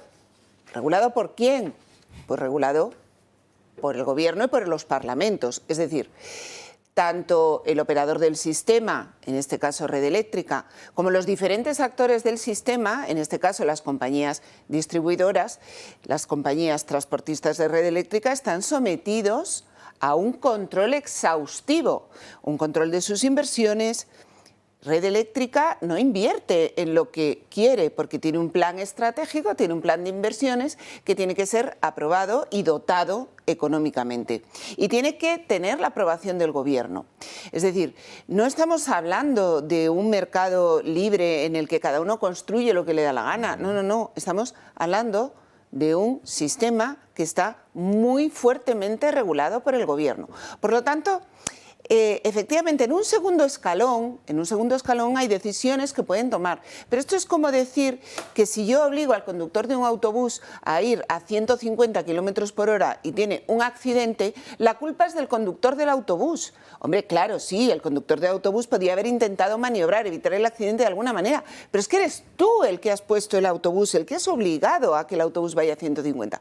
Y esto es lo que ha pasado. Eres tú el que ha obligado a Red Eléctrica. Red Eléctrica, claro que tiene una capacidad de maniobra, pero es que tenía una orden explícita de meter toda energía renovable en el sistema. Cuando tú sabes que has cortado las inversiones, cuando tú sabes que has presionado a las empresas para que inviertan en renovables y sin embargo has obligado a otras que habían invertido en generación que no es renovable a retirarse del mercado. Entonces, esto es una gran mentira, El principal responsable es el Gobierno de España. Y tiene que pagar por ello. Pero ¿qué es lo que pasa? Que mientras los informes los haga la misma CNMC, que aprobaba unas tarifas con las que hemos acumulado miles de millones de euros de déficit para no contrariar al gobierno, pues como dices tú, lo que deberíamos hacer es ahorrarnos el dinero de la CNMC y por lo menos el agujero sería un poquito más pequeño. Yo es más, regaría con agua con mucha cal la sede una vez derruida. Desinfección completa. No es el único caso, pero es que a lo mejor me llama irradical, pero es que esto de verdad que está bastante claro todo, ¿no? ¿O no? Pues eso. En primer lugar, la empresa Red Eléctrica tiene que estar necesariamente presidida por alguien que no sabe lo que es un kilovatio. Tiene que ser una ex ministra del gobierno la que se ponga al frente de algo técnico que tiene su enjundia, que no vale cualquiera. Ella para cobrar sí, pero para otro no, pues ya está. Es lo que decíamos antes, desde la perspectiva del control que quiere ejercer el partido del gobierno, por explicarlo en los pasos necesarios, es necesario. Claro, es ideal. Y sobre todo es la única que nunca se va a oponer a una decisión política, porque como no tiene conocimiento técnico, no va a decir, pues con esta decisión política que me habéis obligado, yo no puedo poner esto a esta velocidad, porque no entiende. No sabe de qué va. No entiende. Cuando lleguen los consejeros y le digan, miren, señora, que se va a producir un apagón. Estos son cosas de edad, es que son muy pesados. Los técnicos son muy pesados, muy pesados. No le dicen al técnico que está con un bulo en la boca. Bueno, Traxa, esto a usted le va a divertir mucho. Madre mía, Traxa. Porque ¿cómo funcionaba de verdad esto de colocar a las sobrinas de Ábalos? Hay una que la echaron de Ineco porque se le acabó el contrato y había que meterla en algún sitio. Y decidieron que fuera en Traxa, que es una empresa pública. La supervisora de el evolucionar de Jessica en Traxa, empresa pública, insisto, se ahorró problemas y fue la que empezó a escribir documentos en Traxa calificando a Jessica de sobrina de Ábalos, que es una forma piadosa de calificar lo que hacía Jessica por Ábalos, bastante piadosa. Debería haber un sindicato de sobrinas que se alzara en armas ante el pero tiene otro nombre. Indecente uso de esta condición de sobrina, ¿verdad? Bueno, esta señora, la supervisora, resulta que borró pruebas, se deshizo de las pruebas del enchufe, de quien lo pidió y de cómo se arbitró y de cómo aquello se hizo posible, ¿no? Menos mal que la UCO estuvo ojo a visor. Claro, los tíos de la UCO ya están aprendiendo con este gobierno todas las marramucias del mundo mundial. Y encontraron en la papelera del ordenador, tampoco era muy genial esta señora si quería hacer desaparecer según qué documentos, ¿no? Pero ahí los tenía, ella pensaba que no, que los había borrado, pero no, allí los encontraron. Y hoy nos reímos mucho al leer esos documentos. Otro sí, doña Isabel Pardo de Vera, que fue secretaria de Estado y que fue presidenta de Adif, dice que recibía llamadas reprochando a Traxa, que es que a Jessica, la sobrina, la están obligando a hacer muchas cosas, que se supone que iba allí a cobrar y punto, ¿no? Vais a verlo y os vais a reír. Virginia Barbancho, la supervisora de Jessica Rodríguez en Traxatec, eliminó de su ordenador decenas de archivos que probarían el enchufe de la amante de Ábalos en la empresa. Un borrado revelador para los investigadores que casualmente se produjo justo cuando la justicia puso el foco en esta trama. Pero Barbancho no solo borró documentos que incluían las iniciales de Jessica, también eliminó conversaciones entre ella y una gerente de Traxatec en las que hablaban de la joven. Los investigadores pudieron recuperar todos estos archivos de la papelera de reciclaje del ordenador. A causa de esta contratación, el grupo Traxa ha llevado a cabo una auditoría interna que ya está en manos del Tribunal Supremo. El informe es claro. Asegura que Barbancho eliminó varias carpetas que contenían información estructurada y organizada sobre la contratación de Jessica. Entre lo borrado se encuentra la famosa tabla en la que Jessica figuraba anotada junto a una etiqueta en la que ponía sobrina del ministro. A partir del 7 de abril, José Luis Ábalos y Koldo García serán acusados de malversación de fondos públicos a causa de este supuesto enchufe. Jessica era la amante de Ábalos, pero quien fuera mano derecha del exministro, Koldo García, también participó en el fichaje. La Guardia Civil lo deja claro en uno de sus informes remitido al Supremo. Koldo hizo gestiones con Isabel Pardo de Vera, entonces presidenta de Adif, para que la joven llegara a Traxatec. Tanta fue la participación de Isabel Pardo de Vera que incluso recibió una llamada cuando estaba al frente de Adif, en la que se le trasladaba una queja por el trato que estaba recibiendo Jessica. En la llamada se reprocha que Traxa estaba obligando al amante de Ábalos a hacer muchas cosas. La auditoría es contundente, identifica diversas deficiencias en cada una de las fases del proceso analizado, control discrecional en las propuestas de candidatos y subraya un elemento clave, la presión ejercida por Adif. Dos cosas sobre este trabajo que os acabo de presentar. Cuando se dice que en Traxa la obligaban a hacer muchas cosas, es la literalidad. La literalidad nos obliga a este doble lenguaje que en este caso es muy equívoco porque muchas cosas a lo mejor quien se las obligaba a hacer era Ábalos. Y en segundo lugar, es muy importante cuando administras la información, si decidís que esta es vuestra cadena, que espero que sí, enseñar el careto de la gente. No es lo mismo decir que una tal supervisora de Traxa, Virginia Barbancho, rompió, anuló o borró, mandó a la papelera no sé qué información, que enseñarla. Amigo, cuando la enseñas es que los vecinos se dan cuenta de que eras tú la que borrabas. Y eso es muy importante, créanme. Fernández. Pena de telediario, en realidad. Pero bueno, a mí lo que me fascina es que una señora que ha sido contratada como supervisora no sepa que esto es de primero de Windows, que cuando tú borras algo de las carpetas de entrada o de salida y las dejas en eso que aparece un loguito donde es un cubo de basura, se quedan ahí y tienes que volverlas a eliminar y después a lo mejor llamar al informativo y decir, y además sácamelas del sistema. Porque es posible que haya un mecanismo de control último. Si no sabes eso, pues entonces no puedes supervisar, harás otras cosas.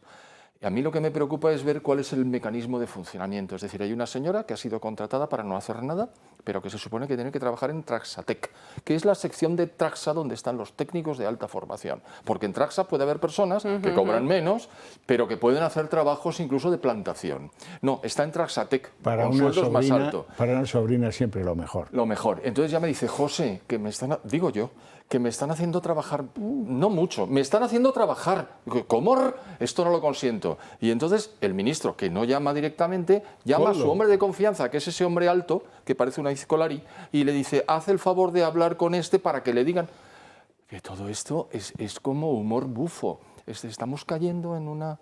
En fin, nos reímos para no llorar. Sí, pero a veces es bueno darse cuenta de para lo que ha servido el Estado a todos estos que han pasado por las diferentes tramas. Lo que está claro es que el cursillo de borrado de datos, el Partido Socialista solo se lo dio a los que tenían el carné de partido. Los colaboradores externos no han recibido formación porque la verdad es que borró mucho mejor los datos el fiscal general del Estado. Hombre, por Dios, ¿a dónde va? O sea, esto es increíble. Pero yo ahí, mira, dos cosas. Lo primero... lo que está claro es que esta señora sabía perfectamente, cuando pone sobrina del ministro, sabían perfectamente que se estaban saltando todo tipo de cosas. Entonces, yo ya llega un momento, o sea, que es que ha habido tanta gente colaborando en todas estas tramas, que un momento que dices, oye, espabilar, ¿no? Todo el mundo, ¿no? Porque es que esta misma persona... También los sindicatos, que en Traxa también hay. Pero que esta misma persona que ha gestionado esto, y como tú muy bien dices, gestiona el personal de Traxatec, pues a mí me gustaría que viniera un día y contase cómo se trata a los técnicos en empresas como Traxatec, cómo se les contrata a gente que tiene una ingeniería, un máster, otro máster, una especialización, otra especialización, y se les ofrecen contratos temporales, y ahora a lo mejor no le llaman temporales porque han hecho una reforma laboral, pero esos han sido durante muchísimos años mis compañeros, y a ellos sí se les somete con toda su formación, con toda su experiencia, a que no.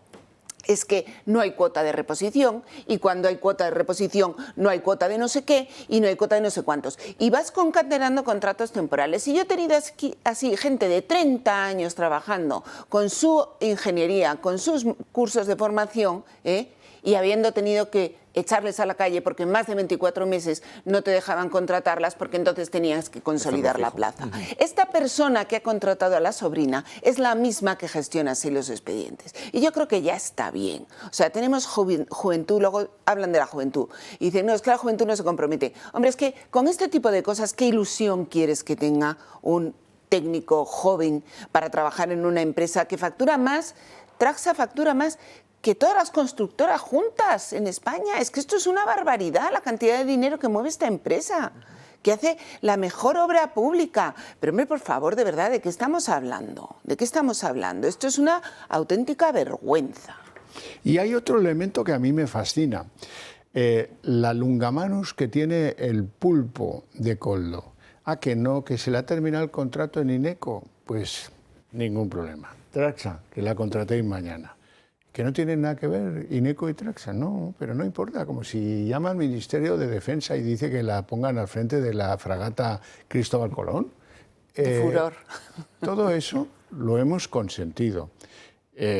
Algunos han peleado más, no lo voy a discutir, pero desde luego yo no noto que haya un morder el tobillo de la oposición ante este tipo de cosas que debieran, ya sabéis que para mí es el punto central por el cual podemos librarnos de Pedro Sánchez, pero para otros tal vez no sea así.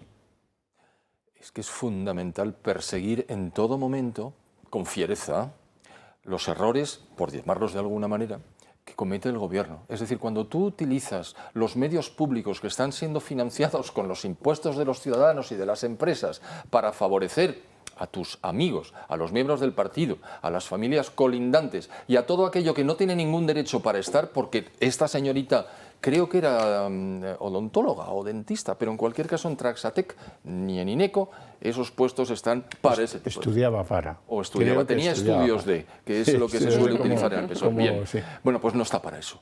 Y entonces ahí tienes un caso claro, persíguelos. Sí, sí. Me has convencido. No lo hacen. Lo vamos a perseguir, aunque sea desde lejos y sin mecanismos que nos autoricen a hacerlo. Sí, pues siendo molestos, sí. Mañana vamos a conocer el decreto escudo que nos va a ofrecer Pedro Sánchez a los españoles ante la subida de los precios energéticos y su consiguiente derivada, que ya vemos llegar todos, que es el aumento de la inflación de forma desaforada. Ahora suben el transporte, pues eso, todas las mercancías que se tienen que transportar se van a pagar más caras. Eso por no hablar del atraco a mano armada de las gasolineras en estos momentos y del Ministerio de Hacienda, que es exagerado. El año pasado, solo por la parte de impuestos especiales de combustible, 21.000 millones. Solo el impuesto especial de combustible. Luego está el ingreso, el bueno, que es el del IVA. El del IVA, porque claro, tú quieres mañana hacer un decreto consistente, importante, rebaja el IVA de los impuestos de las facturas eléctricas. Como te dice el Lehendakari vasco, bájalo del 21 al 5, yo le pondría al 4, porque la electricidad es un bien absolutamente necesario o imprescindible. Hoy hemos conocido las medidas, ya hay un montón de países que han tomado medidas, Portugal fue de los primeros. Bueno, hoy hemos conocido las medidas tomadas por el gobierno de Giorgia Meloni. Y Giorgia Meloni ha hecho una cosa muy inteligente, que es y bastante sencilla de contar. La rebaja de los precios de los combustibles tiene que ser específica en el transporte, amplia, y tiene que ser universal. Esto significa pues, que todos se beneficien de la ventaja fiscal que el gobierno italiano ha decidido. ¿Y esa ventaja en qué consiste? Pues la rebaja de 25 céntimos por litro a todos los compradores de gasolina y diésel. Eso es lo que significa universalidad en la medida. No a los pescadores, que ya veremos, pero a los del campo, el gasóleo agrícola, pero además al transporte, solo las empresas, ¿qué tal? No, a todos los ciudadanos. ¿Qué pasa? ¿Que los ciudadanos no ven encarecido el llenar el depósito? Pues claro. Así es que esa es la gran diferencia entre medidas y medidas. Tienes toda la razón, porque mira, el otro día salía un transportista con su camión y decía, mira, hace una semana llenar el depósito me costaba 1.000 euros, hoy me cuesta 1.450. Y eso yo no se lo puedo repercutir directamente a mis clientes, ¿no? Hoy otro de los debates que hemos tenido en la Asamblea de Madrid ha sido precisamente una propuesta que traía la ultraizquierda, Más Madrid, sobre los autónomos.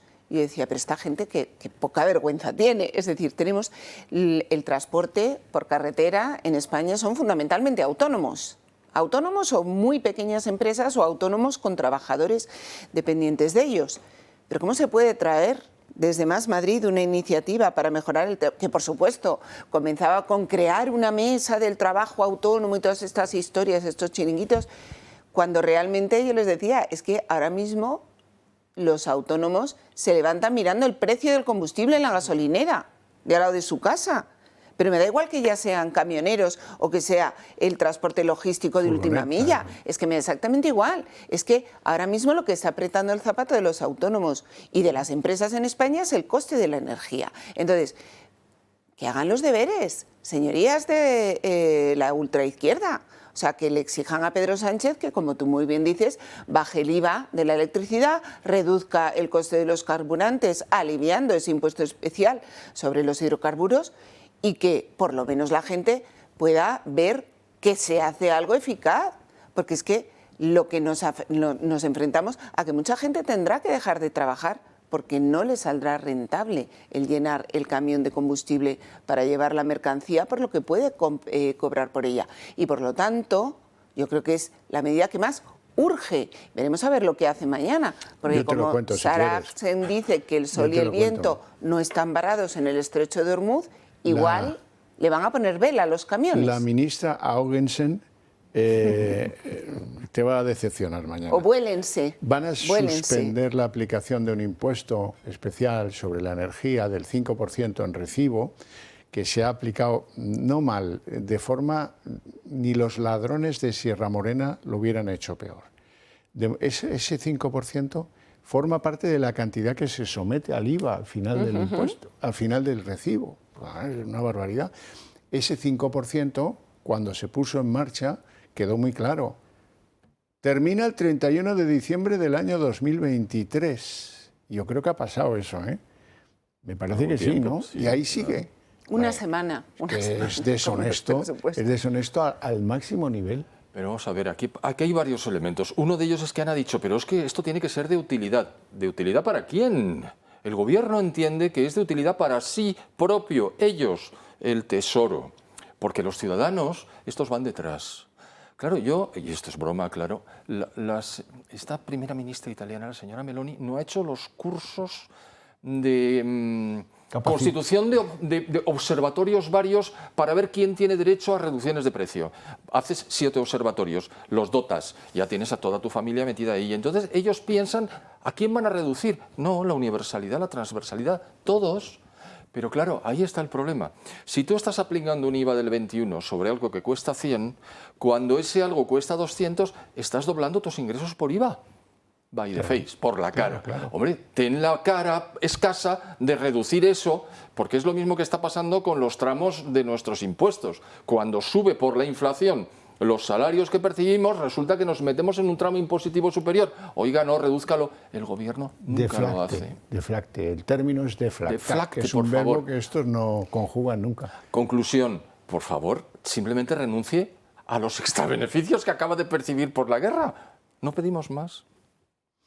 Pues sí, pues no nos van a dar ni siquiera eso. Habrá un pellizquito para transportistas, otro para gasóleo agrícola y otro para la pesca, y el resto, como mucho, la suspensión temporal de este 5% que grava impuesto especial sobre la energía y que está ahí formateado de forma ilegal completamente. Bueno, pues esto es ya Carlos Cuerpo ha dicho que que por supuesto van a ser medidas que no se van a acercar al tema de la guerra de Ucrania, porque por supuesto el impacto de este conflicto es mucho menor.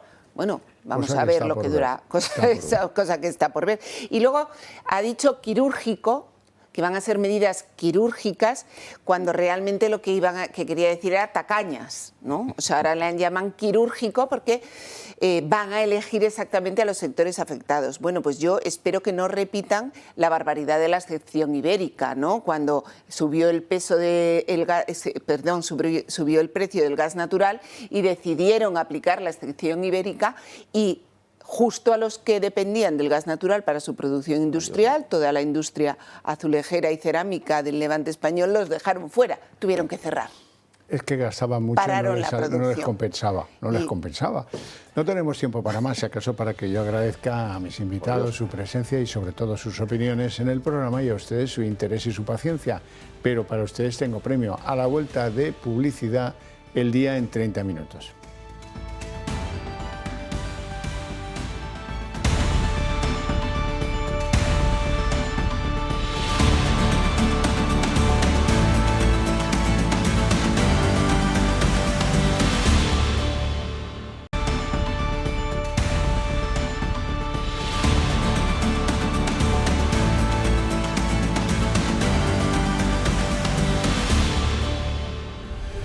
El día en 30 minutos. Siguen los ataques contra instalaciones energéticas de los países del Golfo Pérsico. Son bombardeos iraníes que afectan a un montón de países ya y que pues amenazan con un incremento de los precios en el horizonte próximo. Hasta ahora, desde que llevamos en este conflicto, pues el diésel ha subido un 29%, la gasolina más del 16%. Y la situación empieza a ser grave, tanto que hoy el secretario del Tesoro americano, Scott Bessent, decía que empiezan a estudiar medidas para levantar las sanciones al petróleo producido por Irán para contener la previsible subida de precios. Y aquí en España, 3 semanas después del inicio de ese conflicto, el Gobierno aprobará mañana el esperado paquete de ayudas por la guerra. Pedro Sánchez sigue hoy sin desvelar si esas medidas incluirán temas relacionados con la vivienda para no soliviantar a la derecha. España, lo cierto es que es de los últimos países europeos en tomar medidas. Hoy Italia ha aprobado un descuento universal para las gasolinas. La guerra en Irán ha disparado por completo los precios del petróleo y del gas natural.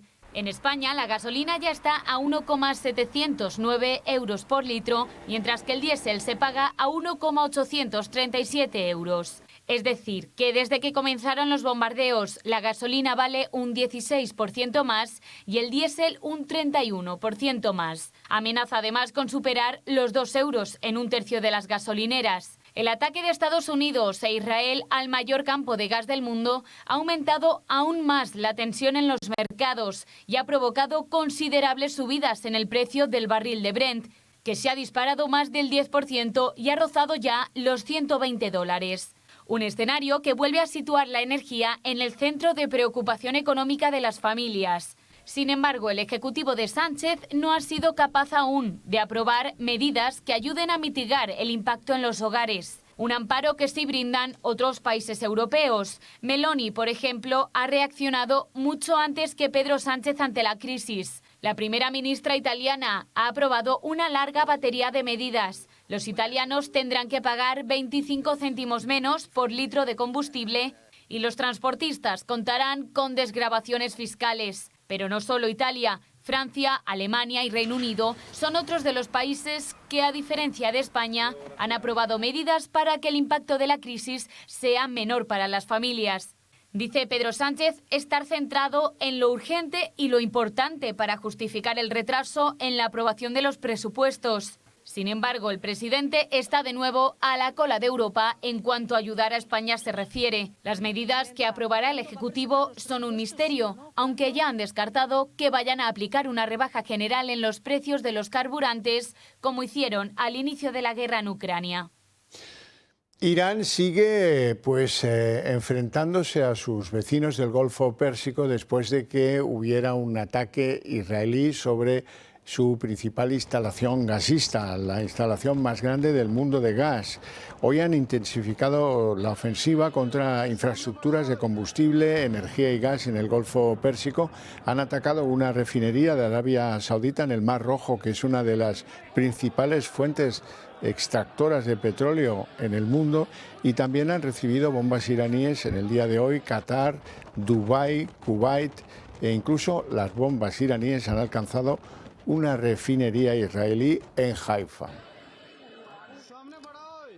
Y primeras diferencias entre Donald Trump y Benjamin Netanyahu en ese conflicto en Irán. Hoy el presidente estadounidense ha admitido que no estaba al tanto, que Israel no le advirtió de los ataques, de los bombardeos al mayor yacimiento de gas del mundo. Lo ha dicho en su red social Truth. Ahí asegura además que Qatar tampoco estaba involucrado y que Israel no volverá a atacar este yacimiento a menos que Irán responda imprudentemente. En declaraciones a los periodistas en el despacho Oval, donde Donald Trump ha compartido hoy una comparecencia con la primer ministro japonesa, asegura que ha hablado con Netanyahu en las últimas horas y que este se ha comprometido a no volver a atacar ningún campo petrolífero. Le dije, no lo hagas, y no lo hará. No discutimos. Somos independientes, pero nos llevamos genial. Estamos coordinados, pero a veces él hará una cosa y a mí no me gusta. Así que no vamos a hacerlo más veces. Y el secretario general de la OTAN, Mark Rutte, ha explicado hoy que la organización del Tratado del Atlántico Norte está abordando ya conversaciones sobre cómo actuar, dice él, de la mejor forma posible para restablecer el paso seguro por el estrecho de Hormuz. Rutte dice que es inaceptable que esta importantísima ruta marítima, que es crucial para la economía mundial, continúe de hecho cerrada, y ha mostrado su confianza en que los Estados miembros de la OTAN terminarán por hallar una solución, alguna acción que permita recuperar el tránsito tranquilo por ese lugar. Rutte da por seguras esas futuras acciones de la OTAN para desbloquear el paso por el estrecho de Hormuz. When it comes to the Strait of Hormuz, I have been in contact with many allies. We all agree, of course, that strait has to open up again. And what I know is that allies are working together, discussing how to do that. What is the best way to do it? They are working on that collectively to find a way forward. Bueno, y lo que es un misterio es el papel que desempeñará España a partir de ahora. Lo cierto es que por el momento nuestro país ha vuelto a quedarse fuera de una decisión trascendente para el futuro de la guerra. Se trata de un manifiesto que ha sido difundido este jueves, impulsado por el Gobierno del Reino Unido y en el que también han firmado Francia, Alemania, Italia, Países Bajos y Japón. Allí se condena claramente los recientes ataques de Irán contra buques comerciales desarmados en el Golfo y sobre todo se condena el cierre del estrecho de Hormuz. En ese comunicado, todos estos países reclaman a Teherán el fin de los ataques y anticipan, como ha dicho el secretario general de la OTAN, medidas para proteger el suministro energético. Hoy han pasado algunas cosas relevantes que pueden cambiar el futuro de este conflicto que impide el paso de combustibles por el estrecho de Hormuz. Por un lado, el secretario general de la OTAN, Mark Rutte, decía que ya es hora de acabar con esta guerra. Rutte da por segura una acción que desbloquee el paso por el estrecho estratégico. Esto es nuevo y supone un avance que podría presagiar que la OTAN entre en juego para garantizar el paso por el estrecho dichoso. La segunda cosa nueva y relevante es que el primer ministro británico, Keir Starmer, que por cierto es laborista, ha oficializado una proclama que apoya a su país, Francia, Alemania, Países Bajos, Italia e incluso Japón. En esta proclama todos los firmantes están de acuerdo en condenar los ataques a buques desarmados que circulen por el estrecho. Es decir, 5 países europeos defienden eso mismo. Dicen que no admiten el cierre efectivo del estrecho y exigen a Irán que cesen sus amenazas a instalaciones energéticas de países del Golfo. Lo interesante es que invocan las resoluciones del propio Consejo de Seguridad de Naciones Unidas. Los firmantes afirman estar dispuestos a contribuir a un esfuerzo que facilite un paso seguro por Hormuz y que permita reducir los precios internacionales que ahora mismo tiene la energía. Hay otra alternativa, esta la impulsan algunos parlamentarios de Irán. Dicen que quieren imponer el pago de tasas a los barcos que pasen a través del estrecho de Hormuz, en el marco, desde su óptica, de una respuesta de Teherán a la ofensiva desatada por sorpresa por Donald Trump el 28 de febrero contra el país persa, contra Irán. Y mientras 9 países europeos ya han tomado medidas para paliar el impacto económico en nuestros bolsillos de la guerra, Hacienda ya lleva recaudados 300 millones de euros en el mes de marzo por esa subida de los precios de los carburantes. Hoy Alberto Núñez Feijóo ha vuelto a acusar al Gobierno de llevar 3 semanas haciendo caja con la guerra. Yo lo vuelvo a reiterar, el Gobierno lleva 3 semanas haciendo caja con la guerra. Usted está en contra de la guerra, pero está en contra de los beneficios que le aporta la guerra. Usted es doblemente inmoral. Sánchez, desde Bruselas, dice que el gobierno está en lo urgente, en lo prioritario, que es la guerra, y desde luego pues aprobar la propuesta de protección integral a las consecuencias de la guerra de Irán y en lograr que eso se convalide en el Congreso el jueves de la semana que viene y todo esto, pero que él no se compromete en la fecha en la que va a presentar presupuestos generales. María Jesús Montero, la titular de Hacienda, ha dicho que los presupuestos pues van a venir con una semana de retraso por el Real Decreto Ley de respuesta a los efectos económicos de la guerra en Oriente Medio. Ya veremos si finalmente, pues una semana después del momento en el que mañana conozcamos esas medidas, se produce la esperada presentación de los presupuestos generales del Estado. Vamos a trabajar, por supuesto, en los presupuestos, pero insisto, el Gobierno de España, como la política, como la vida en general, no se rige de manera ni leal por los planes que pueda tener uno. Nadie preveía esta guerra en Irán, nadie la preveía. Yo desde luego no la preveía. ¿Usted la preveía? Seguro que no. Pues evidentemente la Administración, en este caso el Gobierno de España, sin olvidar lo importante, tiene que estar en lo urgente. Y lo urgente ahora mismo es esto. Pues Alberto Núñez Feijóo, el líder de la oposición, cree que una nueva prórroga de los presupuestos, otra más desde el año 2023, lo que supone es alejarnos del resto de las democracias europeas. Para Alberto Núñez Feijóo, Pedro Sánchez es ya un zombi político. Este gobierno es un zombi político que se ha instalado en nuestro país y que no aprueba leyes, no aprueba presupuestos, no tiene una política de defensa que pueda llevar al Parlamento porque ni siquiera sus socios están de acuerdo con ella, no tiene una política exterior y por eso no quiere llevar el acuerdo de Gibraltar para que sea votado en el Congreso de los Diputados. En España no hay un gobierno que gobierne, hay un gobierno que ocupa el gobierno. La ministra de Defensa, Margarita Robles, está concentrada en los preparativos para la evacuación y luego la reubicación de los militares españoles desplegados en Irak. Algunos de ellos ya están en Turquía, pero muchos todavía no. Es una operación que se ha complicado porque las tropas españolas llevan varios días sin apenas poder salir de los búnkeres que les protegen de los bombardeos iraníes. Nuestros militares en Irak ya no están en Irak. Se han reubicado en Turquía, evidentemente por razones de seguridad no vamos a decir dónde, y nuestros militares, los 100 que han salido, no están ya en Irak, están reubicados en Turquía y probablemente pues, puedan venir a España en los próximos días. El resto de los militares de NMI, incluidos los 200 españoles, la idea, por lo menos por lo que hace referencia a España, es que vayan a Turquía y de Turquía vengan aquí a España. Y en tribunales, Julio Martínez, más conocido como Julito, el amigo y socio de José Luis Rodríguez Zapatero, ha anunciado que no comparecerá en el Senado porque, según ha comunicado a la Cámara Alta, padece depresión. El empresario, que está imputado en el caso Plus Ultra, estaba citado el próximo 9 de abril en la Comisión de Investigación del caso Koldo. Lo cierto es que no es la primera vez que da largas a los senadores. El pasado 9 de marzo tampoco se presentó bajo el pretexto de que no había recibido la citación. Martínez, que pagó a Zapatero y a sus hijas $500.000 de euros por supuestos trabajos de asesoría, asegura ahora que comparecerá cuando su estado de salud sea mejor. Y la empresa pública Traxa está siendo señalada como presunta autora de la eliminación de algunas pruebas clave relacionadas con la contratación irregular de Jessica, la identificada internamente como la sobrina de José Luis Ábalos, en el marco del caso Koldo, donde se investiga la contratación primero de esta señorita Jessica en Ineco y luego en Traxa.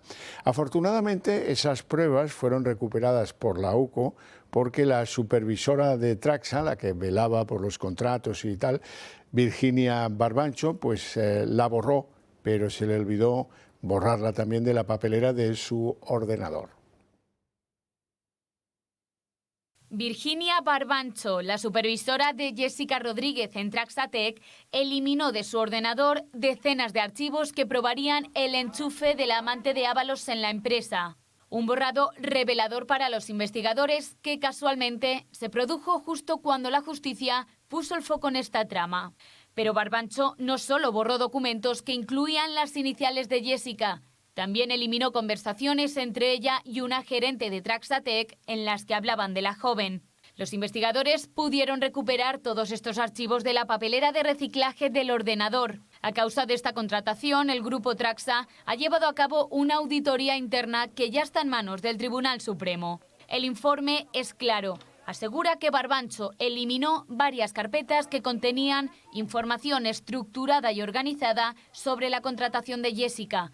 Entre lo borrado se encuentra la famosa tabla en la que Jessica figuraba anotada junto a una etiqueta en la que ponía sobrina del ministro. A partir del 7 de abril, José Luis Ábalos y Koldo García serán acusados de malversación de fondos públicos a causa de este supuesto enchufe. Jessica era la amante de Ábalos, pero quien fuera mano derecha del exministro, Koldo García, también participó en el fichaje. La Guardia Civil lo deja claro en uno de sus informes remitido al Supremo. Koldo hizo gestiones con Isabel Pardo de Vera, entonces presidenta de Adif, para que la joven llegara a Traxatec. Tanta fue la participación de Isabel Pardo de Vera que incluso recibió una llamada cuando estaba al frente de Adif, en la que se le trasladaba una queja por el trato que estaba recibiendo Jessica. En la llamada se reprocha que Traxa estaba obligando al amante de Ábalos a hacer muchas cosas. La auditoría es contundente, identifica diversas deficiencias en cada una de las fases del proceso analizado, control discrecional en las propuestas de candidatos y subraya un elemento clave, la presión ejercida por Adif.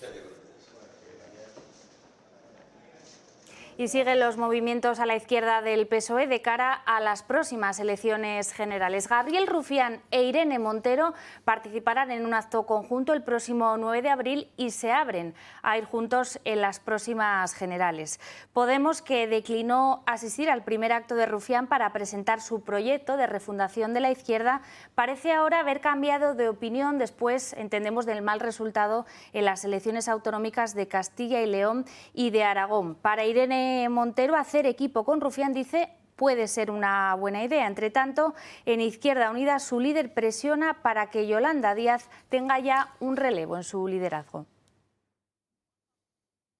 Y en la página de Sociedad, la empresa subcontratada que se encargó de las soldaduras en las vías de Adamuz, donde tuvo lugar el trágico accidente ferroviario, modificó el parte técnico de su actuación sobre el carril que se rompió 11 días después de que ocurriera el siniestro ferroviario. Hoy María Jesús Montero anunciaba que las víctimas de este trágico accidente tendrán la consideración de haber fallecido en accidente laboral, como por cierto hizo el Gobierno con las víctimas de la Dana, y todo a pesar de que el accidente ocurrió un día festivo, el domingo 18 de enero. 11 días después del trágico accidente de Adamuz, la empresa que supervisó la soldadura modificó el parte de revisión del carril roto, que según la investigación se habría roto la noche anterior al siniestro. El documento emitido el 29 de enero por Ayesa Ingeniería y Arquitectura es una de las incongruencias señaladas por la CIAF, la Comisión de Investigación de Accidentes Ferroviarios. Curiosamente, la modificación coincide con la comparecencia del ministro Óscar Puente en el Senado, donde se negó a mostrar los papeles sobre la soldadura. No entiendo la obsesión porque sea la soldadura o sea el carril. Yo no tengo ninguna. Ustedes parece que en función de lo que sea ya tienen claras cuáles son las responsabilidades políticas. Pues enhorabuena. ¿Qué cambió el inspector de soldaduras de Ayesa en el parte? Según la empresa, un error en las anotaciones del soldador, que colocó los datos en celdas equivocadas, y el estado del carril pasa de nuevo a usado. Es decir, el caso exacto del carril roto de Adamuz. A simple vista parece un error documental, pero genera dudas sobre la fiabilidad del parte, porque si se modificó la ubicación de los datos, también podría estar mal la información sobre los kits utilizados y la técnica aplicada en la soldadura, que quizá no fue la adecuada y pudo haber contribuido a la rotura del carril. A esto se suman otros hechos que aumentan la controversia. El robo de pruebas esenciales del accidente por parte de los trabajadores de Adif, que la vía ya estuviera rota desde el día anterior, o la decisión de Óscar Puente de que no habrá más información técnica sobre el estado de las vías hasta 2030. Mientras tanto, llega una noticia positiva para los afectados. La ministra de Hacienda ha anunciado que el accidente será considerado un accidente laboral, lo que permitirá mejorar las prestaciones y ayudas para las personas perjudicadas. Esto implica prestaciones más elevadas para los heridos, pensiones de incapacidad permanente, viudedad y orfandad también mayores. Bueno, y en Barcelona se aclaró por fin lo del norteamericano que le han encontrado muerto. El desenlace ha sido el peor posible. Su cuerpo ha sido hallado por los Mossos esta tarde en una playa muy cerca de la discoteca en la que desapareció. El cuerpo de James Gracie, un norteamericano de 20 años que disfrutaba estos días de Barcelona con unos amigos, desapareció la madrugada del martes y la policía había intensificado el dispositivo en la playa cerca de esa discoteca de la Vila Olímpica tras encontrar su cartera en el agua. De hecho, ese mismo martes, que fue esa madrugada en la que desapareció este joven, la Guardia Urbana encontró también su teléfono, que estaba en manos de un ladrón habitual de la zona. Lo cierto es que hasta el momento la investigación descarta cualquier móvil criminal. Seguiremos muy atentos a todo lo que se vaya conociendo de este caso. Y hasta aquí el día en 30 minutos. Hoy tenemos que felicitar a todos los padres, a los Josés, a los Pepes, a las Josefinas y a las Pepitas, y también a todos los valencianos que es fallas. Pues efectivamente desde aquí felicidades a todos ellos, y mañana aquí estaremos muy pendientes de esa declaración de Pedro Sánchez para conocer todas las medidas que se aprobarán contra la guerra. Mañana se lo contaremos.